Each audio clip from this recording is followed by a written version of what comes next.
Good morning, everybody. Thank you for joining us at our 18th annual Fidelity Bank sponsored Breakfast with the Boss. My name is Melissa Federhoff. I am the president of the Neshoba Valley Chamber of Commerce. We have a very excellent speaker this morning, and so I'm going to skip over most of my normal presentation, and I'm going to just a few things. First, I want to please ask everybody to check your cell phones and make sure that your cell phones are off, because if your cell phone rings, I'm going to make you answer the phone and have everybody engage in the conversation. Also, I want a special thanks to Senator Tran, who is with us this morning somewhere in the room. Senator Tran? Oh, sorry. Thank you for joining us this morning. And I'm going to quickly turn it over to Ed Manzi, who is the chairman and CEO of Fidelity Bank. Ed.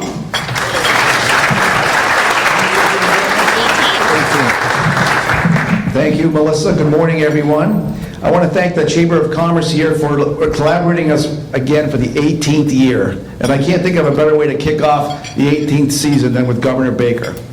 But before I introduce the governor, Melissa asked me to talk to you a little bit about Fidelity Bank.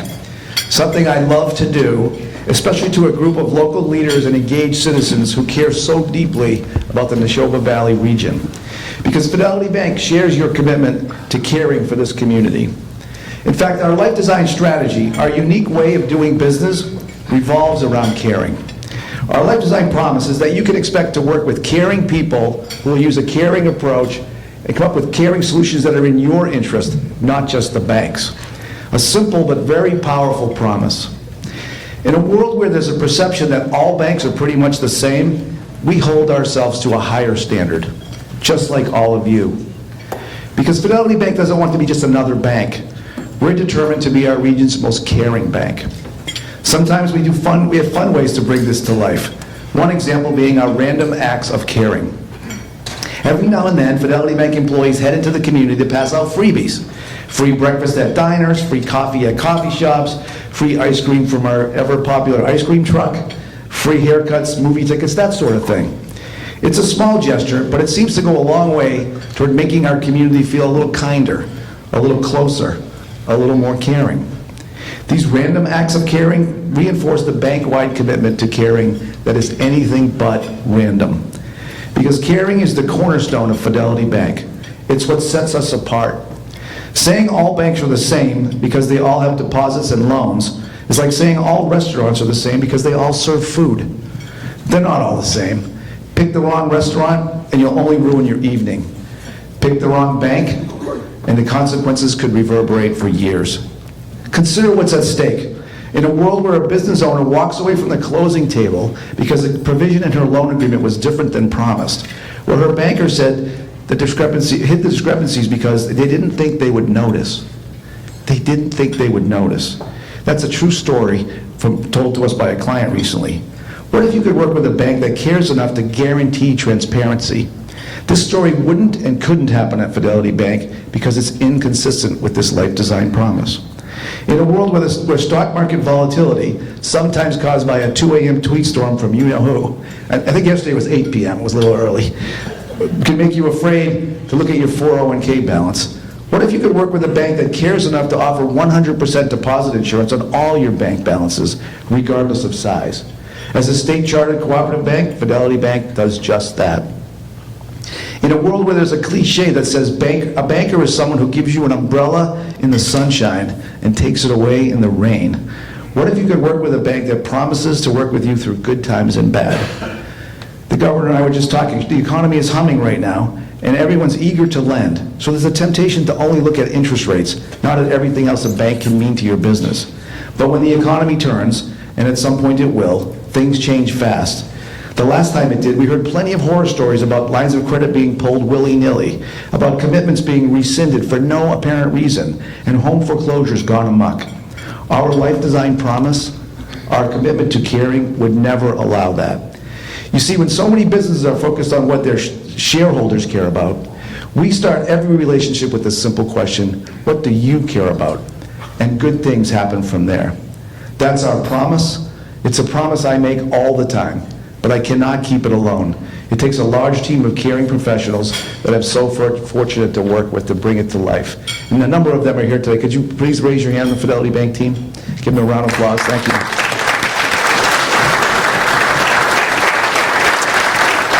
So without further ado, and speaking of caring, I am pleased to introduce Governor Baker.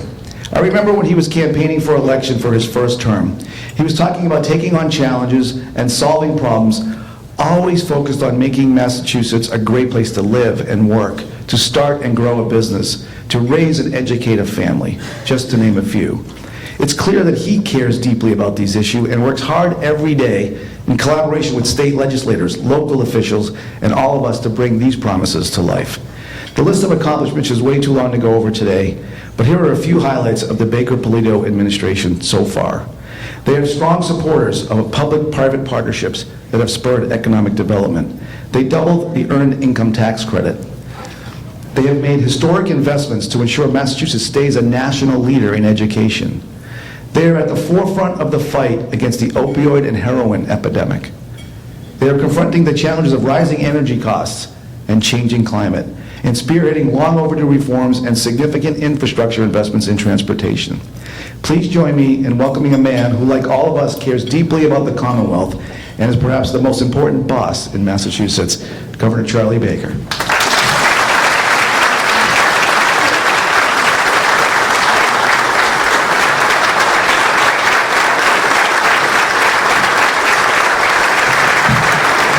Thanks very much.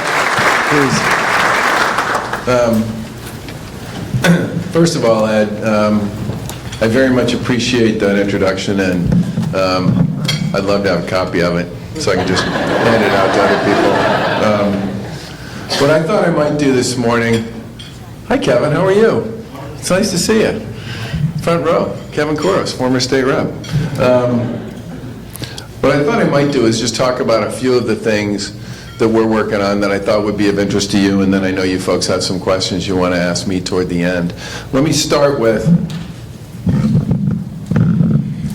things a little intimidating, don't you think?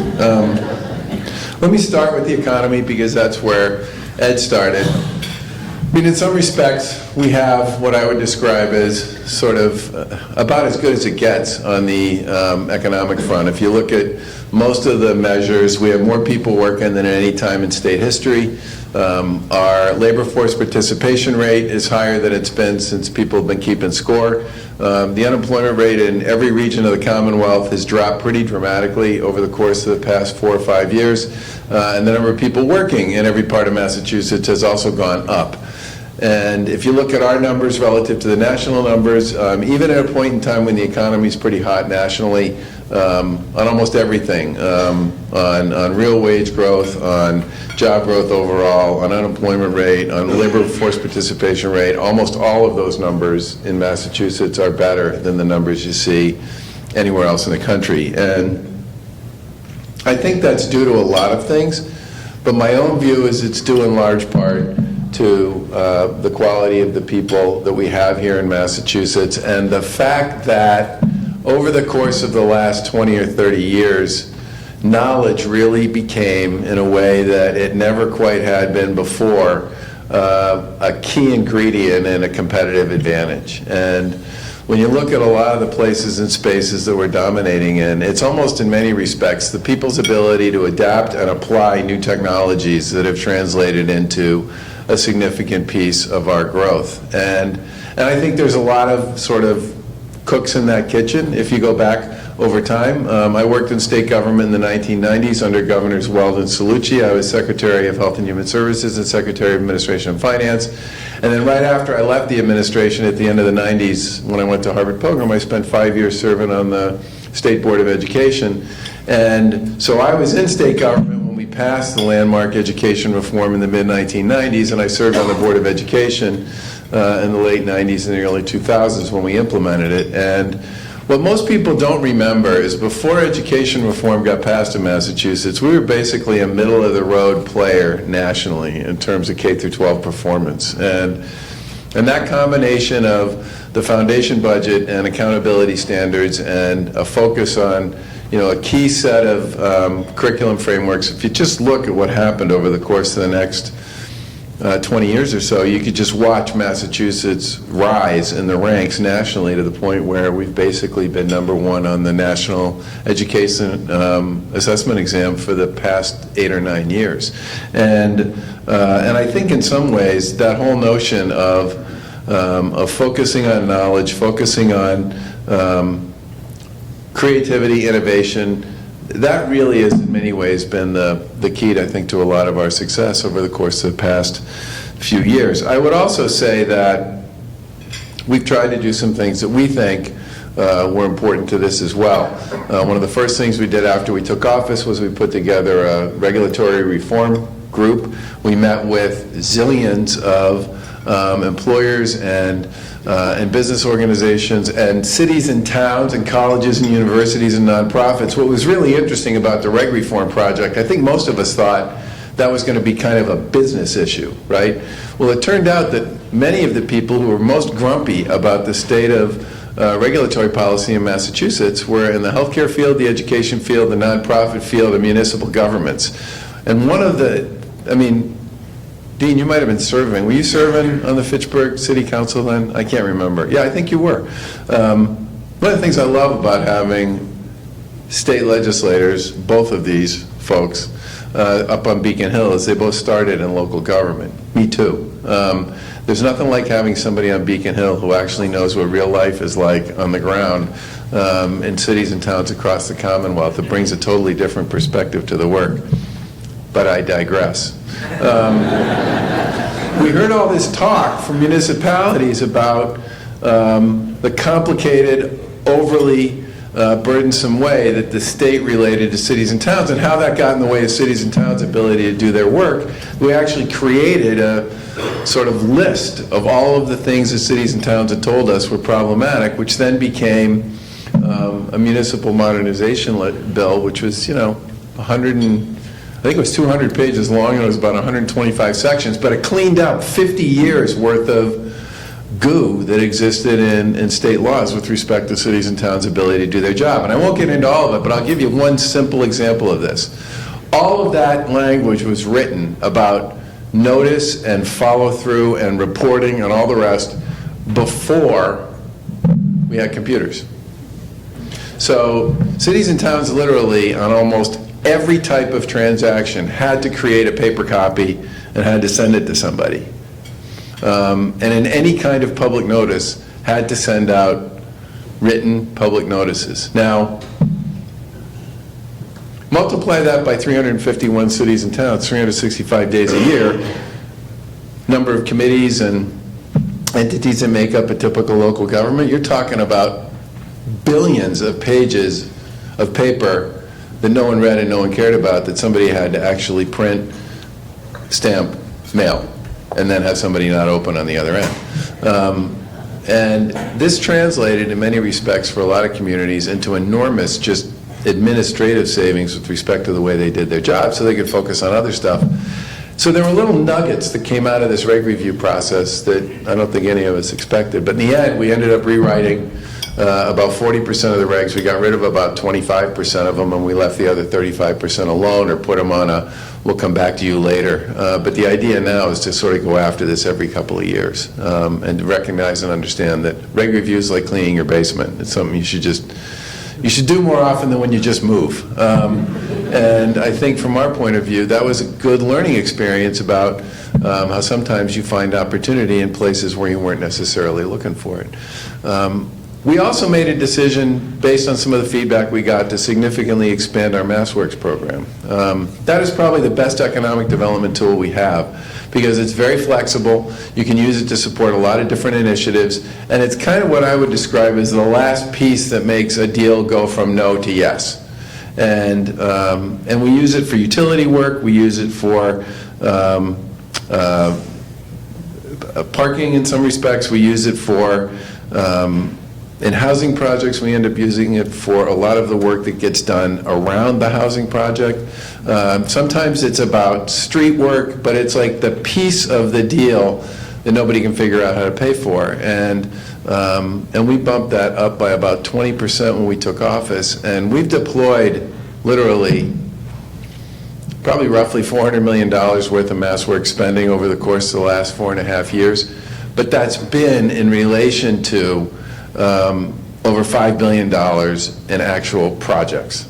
Economic development projects, housing projects, new business projects, expansions, and it's turned out in many ways to be a great tool, and we've actually used it a lot up in the Neshoba Valley area. But this is what makes this tool so great is we've used it all over the Commonwealth, and it is in some ways one of the most flexible pieces we have.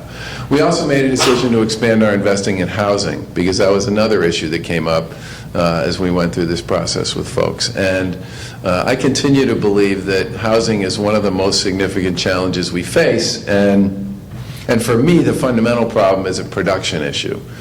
And that's driven in some respects, again, by laws that in Massachusetts are more than 50 years old and probably need to be updated. And I'll just give you a simple set of facts that I think makes this case pretty well.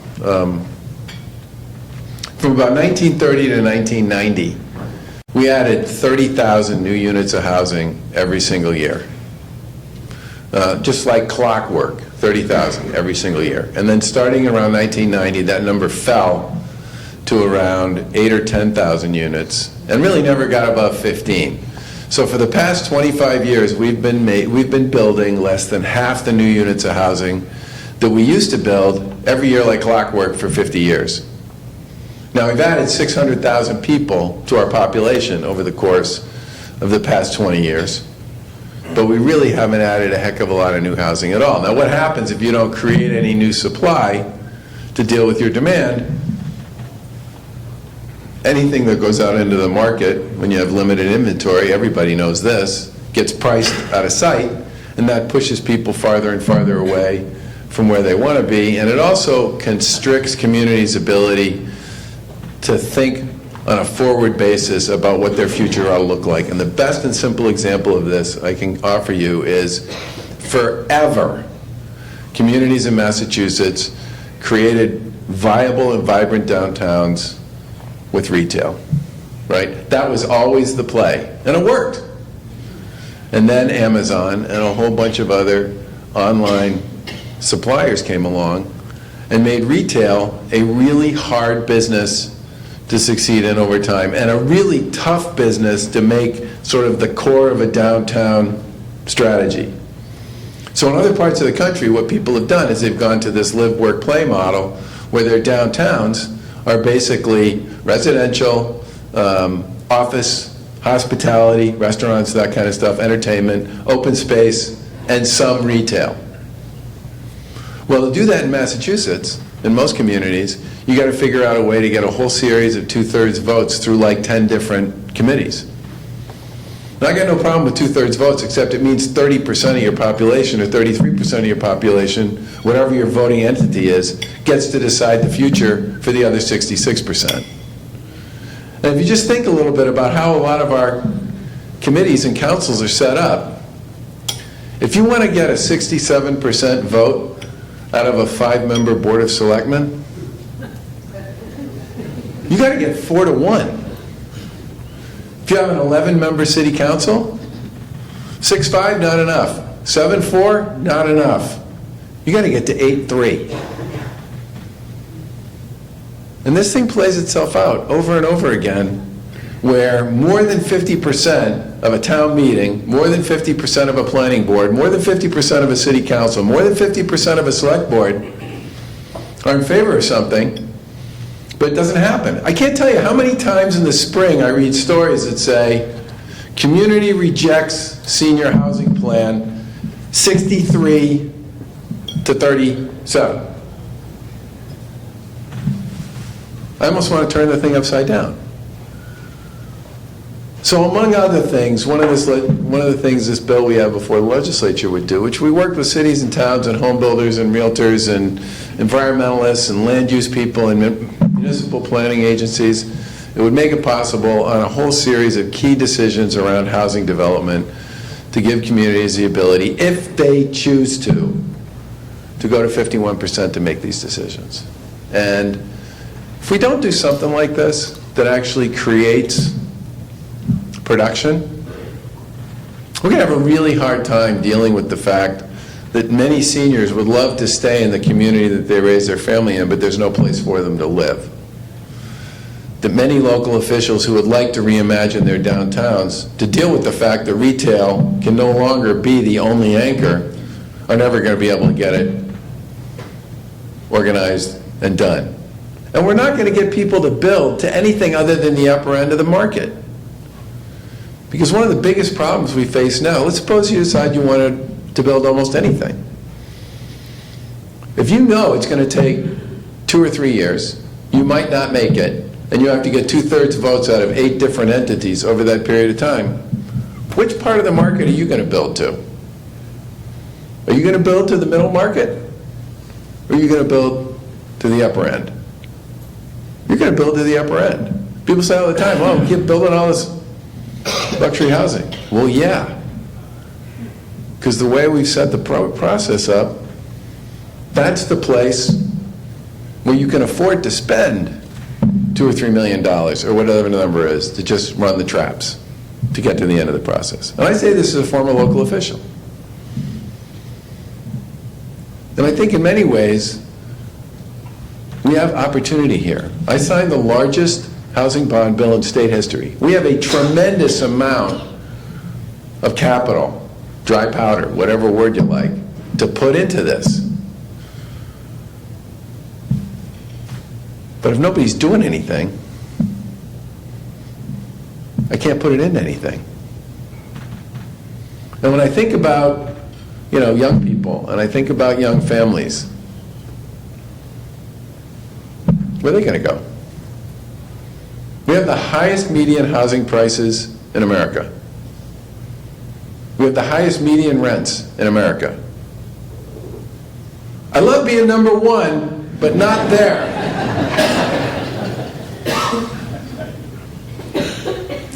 And the thing I hear over and over again when I talk to employers about workforce and about hiring and about openings, I hear about skills, but I also hear about the cost of housing.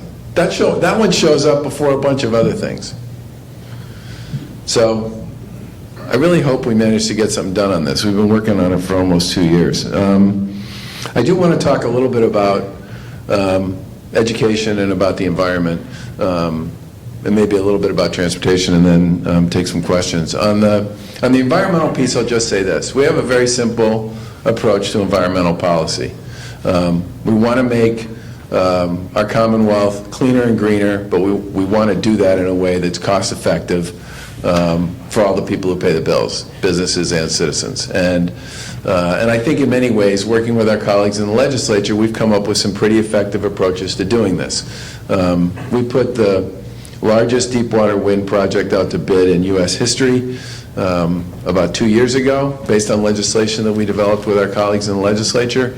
And we got a price point on that where over 20 years, ratepayers would actually pay less than they would pay otherwise for the energy that would be generated by that project. We just did our second procurement, and the bids on that one came in below the bids on the first one.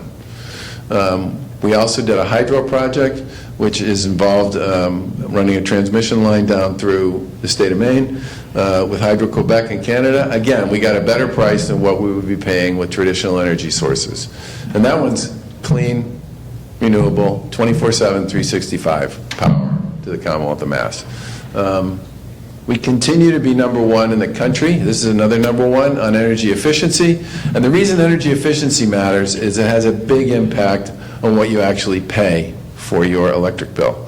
There's 2 things that make up your electric bill: the rate and then the amount of it you use, right? So if you do a really great job on efficiency, you actually end up paying a lot less. And I'll give you a simple example of that. I live in a very old house, 1881. Welcome to Massachusetts. And I got one, no joke, I got one of those Mass Save things in the mail, and I opened it up and I looked at it and I said, I don't know what this is, honey. Maybe you can help me with it. And I gave it to my wife, and she looked at it. She said, this is like the Mass Save program. They come to your house, they do an audit, yada, yada, yada. And I said, sounds great. Now what do I do? He said, you call the number, you moron. So I called the number, and they set up a date. They came to the house, they did the audit, and they replaced every light bulb in the house. They did a modest amount of insulation, and they cleaned up after they did some of the insulation work. So it's almost like a touch-up job on the paint. And we literally use half as much electricity now as we were using before. Half. It's amazing. So if you haven't done the Mass Save thing, I would really recommend it. And hopefully you have a spouse or a friend or a neighbor who can show you where the phone number is on the form. But this is, I mean, this is how you win on some of this stuff, because we are at the end of most of the distribution pipelines. So generally speaking, our rates end up being a little bit higher than other people's, which is one of the reasons why the deep water wind and the hydro proposals are so important to me. We also have a proposal before the legislature to create an expendable trust that can invest in private, commercial, and public property to deal with some of the issues around storm frequency and severity. The climate change question is one that can be hotly debated, but this is what I know. Farmers tell me the climate has changed.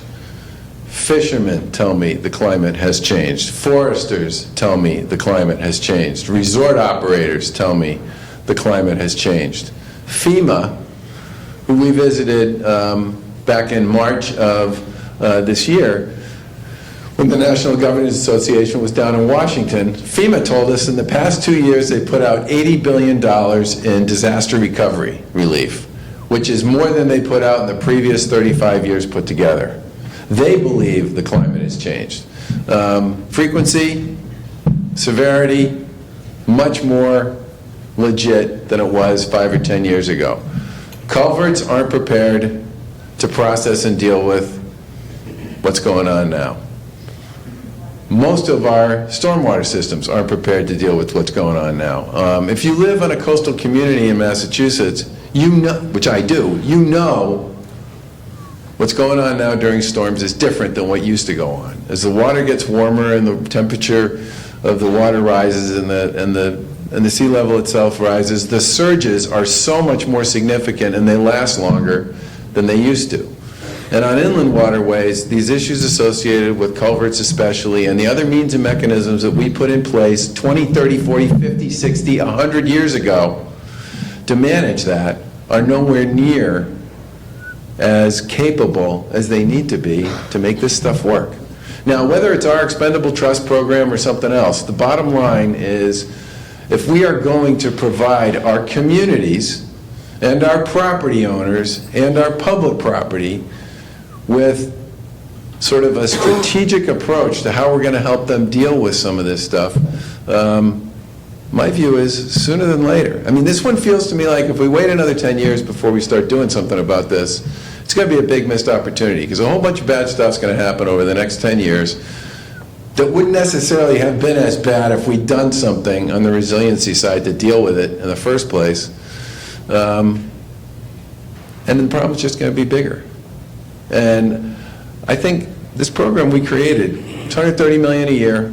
So over 10 years, you can spend over $1 billion of state money alongside local money alongside private money to really start to get real about adaptation and resiliency. And this is not just a coastal issue. We have 1,000 culverts in Massachusetts. 1,000. And most of them are inland. And most of them haven't been upgraded for decades. I hate to be so grumpy about this one, but I see it coming, and there's no time like today to get started in dealing with it. The final thing I want to mention is education. Ed talked a little bit about this. We have a bill in front of the legislature. There are several bills that are competing. They're all about doing what I would describe as education reform 2.0. And there's been a lot of work done on the foundation budget by a variety of folks. My guess is the foundation budget issue will be dealt with one way or another with whatever bill comes out. My big concern is I want to make sure that the accountability tools and some of the tools that people have used to actually help kids perform, especially in underperforming school districts, are absolutely part of what comes out the other end of that process. And this is a complicated issue because you got 351 cities and towns, all of whom are paying a lot of attention to what this bill means for them, because they get the fact that the last time we did this, it lasted 25 years. So that's a challenging issue for our colleagues in the legislature. But I do believe that in the end, education reform, if we do this right, will give us the ability to build on the success we've had of the last 25 years, but also to deal with some of the things that are still some big sticky wickets for us with respect to education generally.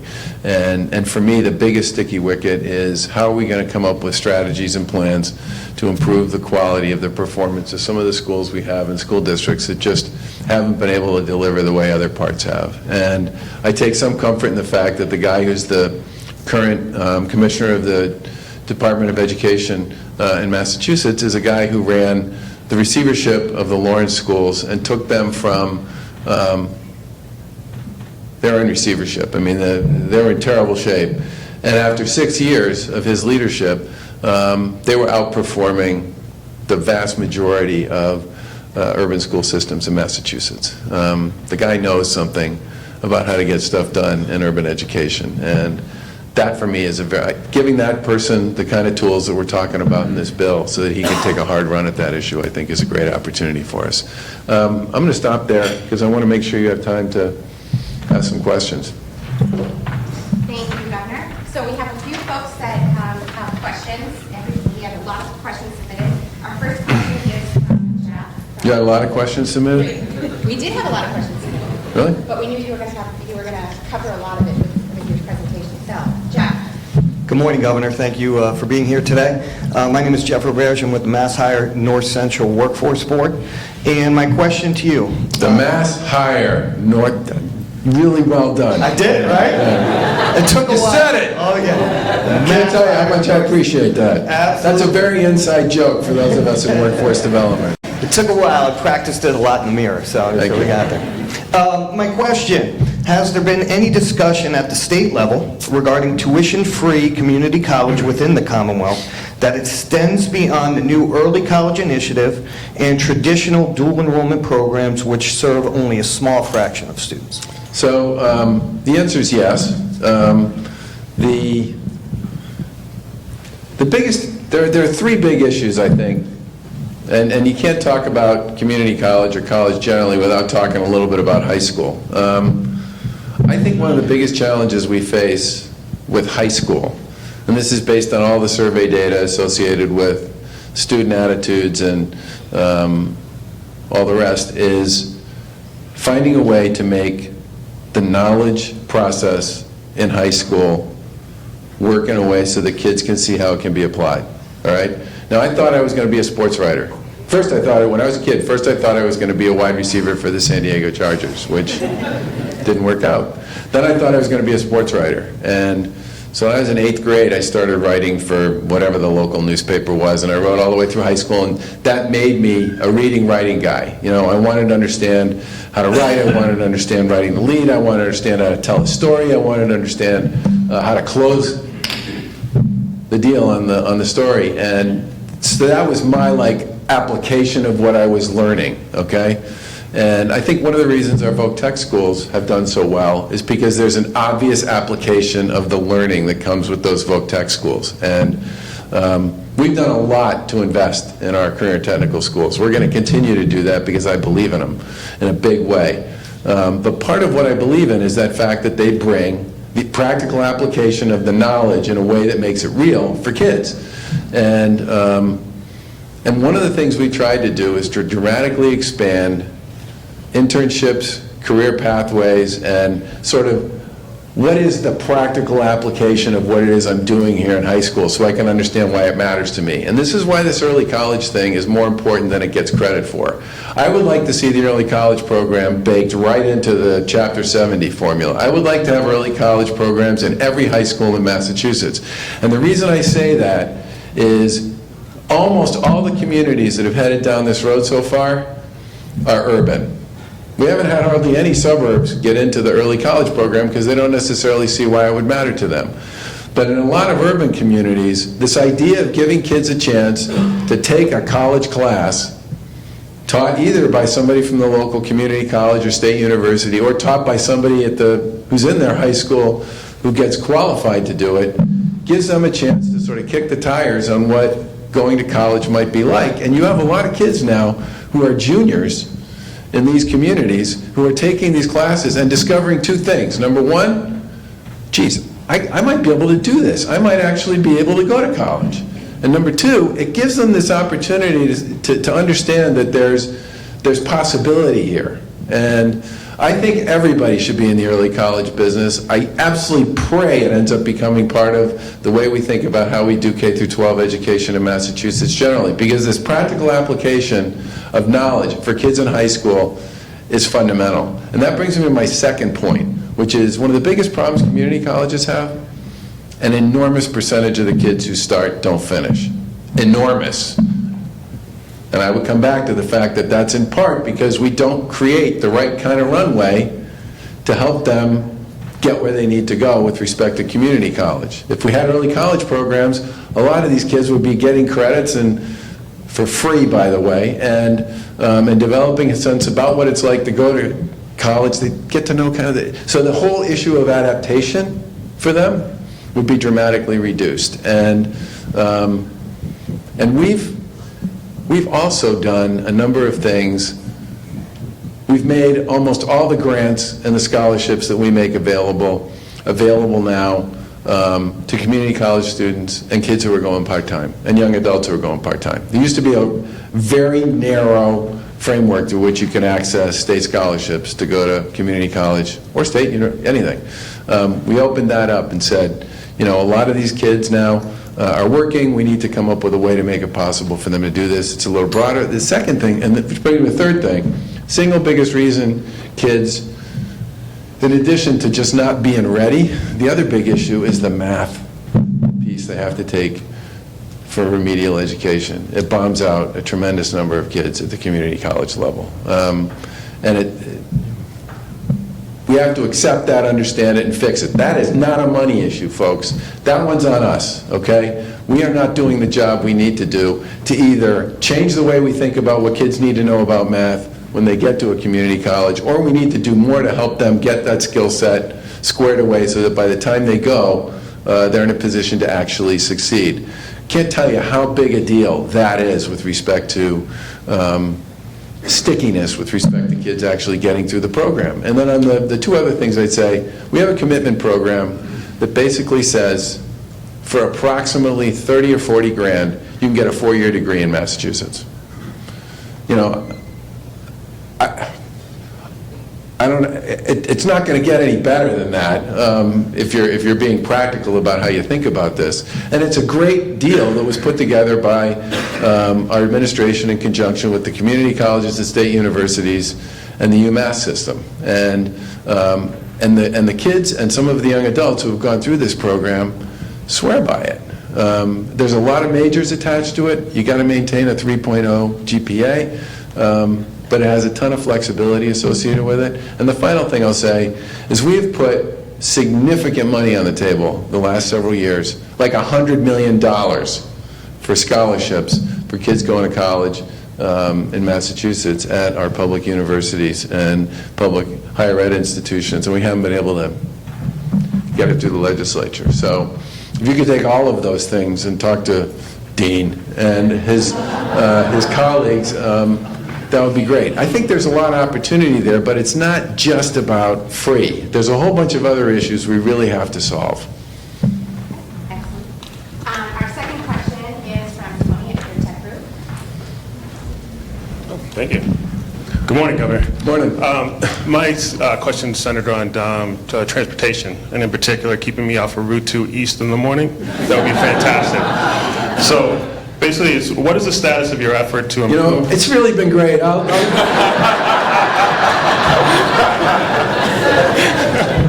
believe in you. Let's go. What is the status of your effort to improve the MBTA, and are there initiatives currently in place to improve service and reliability? So, you know, when the first time the T spent $1 billion on its capital program? It was 2 years ago. You know when the second time it spent $1 billion on its capital program? Last year. You know when the third time it's going to spend $1 billion on its capital program? This year. We are playing catch-up on this one. And I guess I would say the following. We recognize we've been playing catch-up since we took office. We have an $8 billion programmed capital plan for the T. It's more than twice what they've spent in any 5-year period in state history. But we've been hesitant about doing a lot of the work. The hardest part about it, one of the reasons why the T went so long without anybody spending any money to modernize, upgrade, or enhance its capacity is because you have to shut down parts of it to do the work, right? So people didn't want to do that. There are some other issues going on which I won't get into, but we were very nervous about accelerating the work if it meant shutting down the service on the system. And we tried some experiments, not this summer, but last summer, where we shut down certain lines on the weekends, mostly on the commuter rail, to do bridge repairs and positive train control and stuff like that. And they worked pretty well. The communication was good, the alternative service plan was good, gave us some comfort that we may be able to start doing that. And we've started to do it. And I'll give you a simple example of why shutting it down for a weekend, or in some cases maybe even shutting a line down for a week, matters. If you are going to do night work, right, somewhere on the system, it's probably going to take you 2 or 3 hours to set it up, and it's going to take you 2 or 3 hours to break it down. Because you're coming onto the system through some mechanism. And usually if you're talking tracks, right, they're not always easy to get to except by using the tracks. So if you have to get on at some place to do work on a station, you know, you're going to be getting on probably at the end or at some point of access that's available, and you're going to ride the rails to get to wherever that is, and then set up, and then you're going to work, and then you're going to have to break it all down and then get the hell off before the trains start running again. And so typically, what we've been doing, and we've replaced 250,000 railroad ties on the commuter rail and hundreds of miles of track, okay? But it's all been done at night and on weekends, and with this 2 or 3 hours to set up, 3 or 4 hours to work, 2 or 3 hours to take down. So it was just going to take forever. So what we started doing, we started experimenting with this fall, is we're shutting stuff down for the weekend. Now, I went and visited one of these sites on Saturday. 2 or 3 hours to set up, 2 or 3 hours to take down, 39 hours to work. 9 o'clock Friday night, 5 a.m. Monday, okay? The amount of stuff we can get done by doing this is big. And so you're going to see more of this, and it's going to create a little noise, I think. But the bottom line is, I want to get this work done faster. I want to get the money in the ground faster. I want to make the investments faster. But to do that, there's a trade, and the trade is going to be some disruption associated with the way the service gets provided. Now, we're going to try and do it when passenger numbers are as low as they are on certain lines, and we'll get on and get off as fast as we can. But to really make the upgrades and to get to the point where, you know, you can run bi-level coaches on a lot of these lines, which would then double their capacity, or run more trains. We're running 10,000 more trips today than we were running when we took office. That's a lot of extra capacity. And the commuter rail had its best 6 months ever for the first 6 months of this calendar year. This on-time performance was over 90%. Canceled trips were below 1%. I mean, the numbers were good. And the volume, not surprisingly, is up. But this is, the hardest part about this is making the investments and doing the work in the system at the same time people want to be on the system. With respect to Route 2, though, one of the things that came out of this congestion report we did, which is available at the Mass DOT's website, and I would recommend, it's 186 pages long, which is unfortunate. But it's a hell of a good report, and it's broken up into categories, and you can figure out what parts of it you might be interested in by just looking through the table of contents. And it's statewide. It wasn't just Metro Boston. We covered congestion everywhere on state roads. We don't have data on local roads. But there are three things that came up that were kind of interesting. Number one, we don't do a good job with signal technology in Massachusetts. And we've tried some demonstrations on this that have proven to be pretty effective. Now, you gotta love, I love local government, I'm from local government. The way a lot of other places deal with signal technology is if there's a route that in the morning or the evening is a major route for commuters, they coordinate their signal technology and they give that part of the system extra time. So like 15 or 20 seconds more, sometimes more, each click through. So the side roads wait a little longer. Now the reason they do that is because the volume that's on that main road is so much greater that it is better to move those folks through and to give them extra time and to run the lights in a coordinated way and to then change some of how this stuff works on the sides. Those are really interesting conversations with folks at the local level about doing it. Route 2 is a good example of where we are going to try to see if we can't do some things with respect to the way the lights work. Second is, we have a lot of roads that have limited emergency lanes, right? One crash, one disabled vehicle, everybody's day is ruined, right? So we're going to start stationing emergency services in some of the most difficult to get to places. And some days they'll have something to do and some days they won't. But if we do it any other way other than that, it takes us too long to get to where it is we need to be to get the vehicle off the road and out of the system. Third thing is we have a TNC bill pending, a Lyft Uber bill pending, that would give us data on when they pick up and where they pick up. Because I'm telling you, a big part of congestion, and it's all over Massachusetts, it's not just in Boston, is Uber and Lyft doing their thing. And by not knowing where they are, I would love to know where they are, so I can either create carve-outs where they could do designated drop-off and pickup, or even, take a piece of a parking lot and just make that where it's going to happen. Or put the drop-off and the pickup place in the same place. Because they create monstrous tie-ups. You have 83 million Uber and Lyft pickup and drop-off in Massachusetts every year. 83 million. It's a real issue, and we don't know where most of it's happening. But we need to get a state law passed to give us the ability to collect the data and actually organize that. And the final thing I'll say, I have become a big believer in designated bus lanes.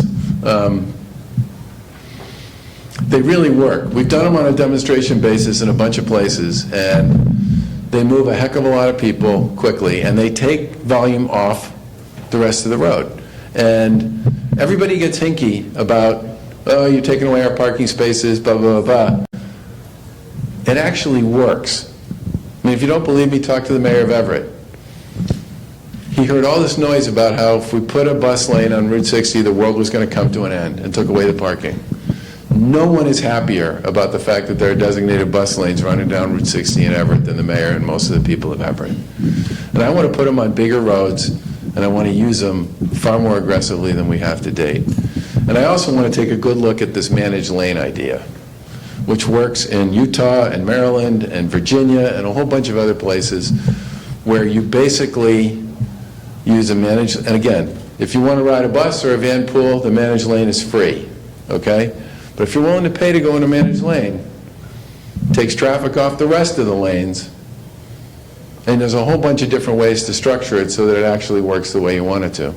But we have an $18 billion bond bill in front of the transportation in front of the legislature. We have a big capital program. We are going to accelerate our modernization and capacity development issues around public transportation. And then we need to be much more aggressive about how we manage traffic. All of those things by tomorrow. We can do it, right? Our third and final question is from Rhonda from Anselm Circle.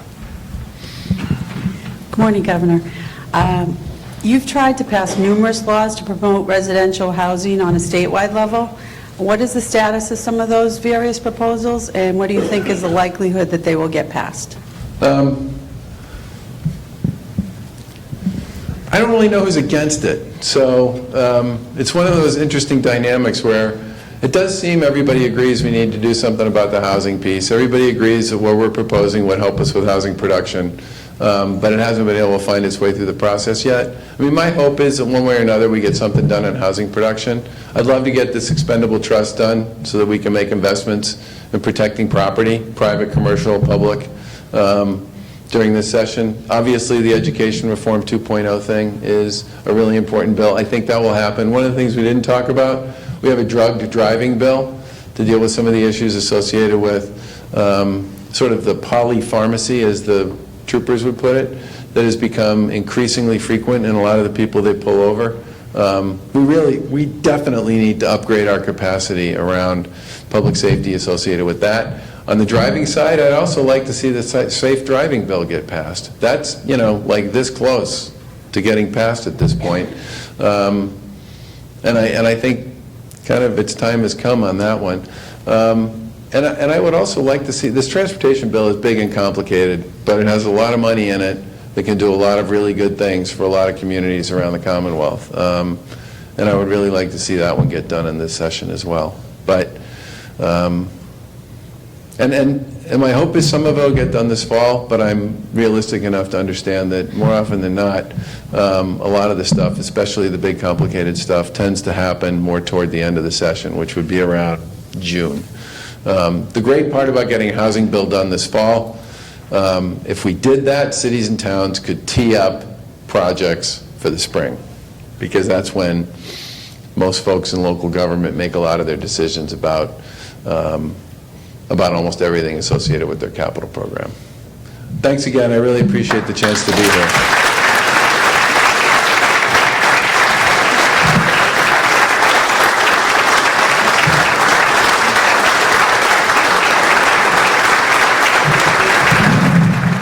Governor, thank you.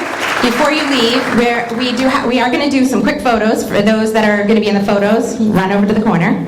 And we have a small token of appreciation from your friends at the Neshoba Valley Chamber. I left all the stickers on there so you can verify that it is less than $50.